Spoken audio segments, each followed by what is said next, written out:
তো hello dear student, কেমন আছো? আই হোপ প্রত্যেকে শুধু ভালো না, ভীষণ ভালো আছো। মিশন চ্যাপ্টারের একটা কোশ্চেন দেখা যাচ্ছে, তাই না? এই প্রশ্নটা আমরা মন দিয়ে পড়বো, বুঝবো এবং তারপর অঙ্কটা প্র্যাকটিস করব। আর এই কোশ্চেনটা এসএসসি সিজিএল টিয়ার 1 2014 সালে আসছিল। ওকে, চলো প্রথমে আমরা পড়ে নিই। The milk and water in two vessels A and B are in the ratio 4:3 and 2:3 respectively. Okay. In what ratio the liquid in both the vessel be mixed to obtain a new mixture in vessel C containing half milk and half water? বললাম কি বুঝলাম সেটা একটু আলোচনা করি।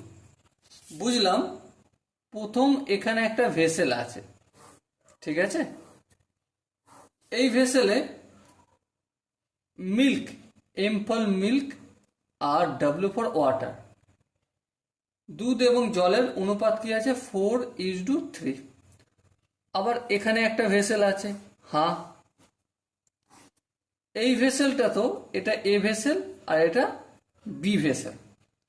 এখানেও milk is two water, দুধ এবং জলের অনুপাত কি আছে? 2:3।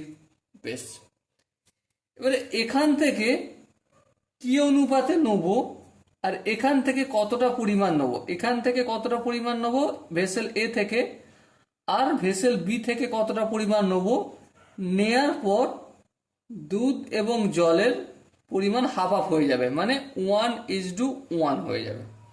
ওকে, তাহলে সাপোজ করছি আমি এখান থেকে এক্স পরিমাণ নেব, কি নেব? এক্স।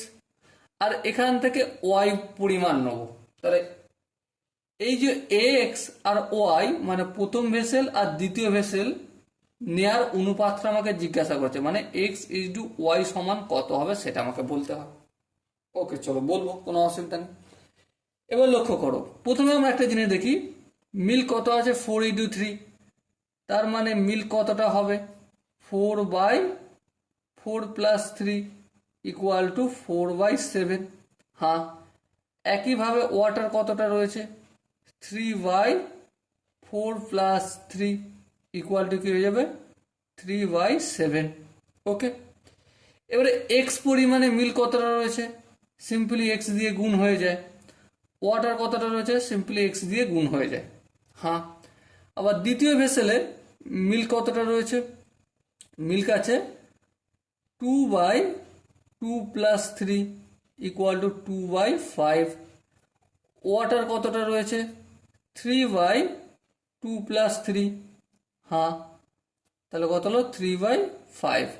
এবার এখানে ওয়াই আমি তো নিচ্ছি, ওয়াই পরিমাণ নিচ্ছি, নিয়ে মিক্স করছি, তাই না?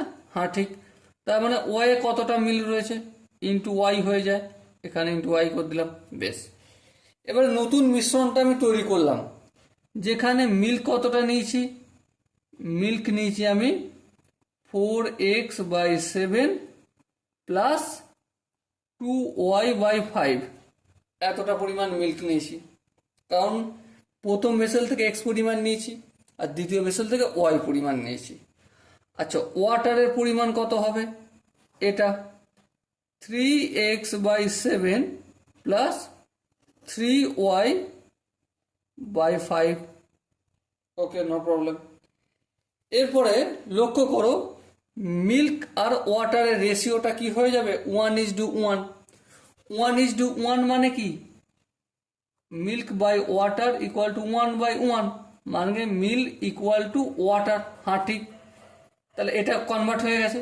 তাহলে মিল্ক ইকুয়াল টু ওয়াটার যদি হয়, তাহলে আমরা এখানে 4x/7 plus 2y/5 equal to 3x/7 plus 3y/5, এটা আমরা লিখতে পারি? হ্যাঁ লিখতে পারি, কারণ এটা কিসের পরিমাণ? দুধের পরিমাণ। এটা কিসের পরিমাণ? জলের পরিমাণ। দুটোই তো কি হয়ে গেছে?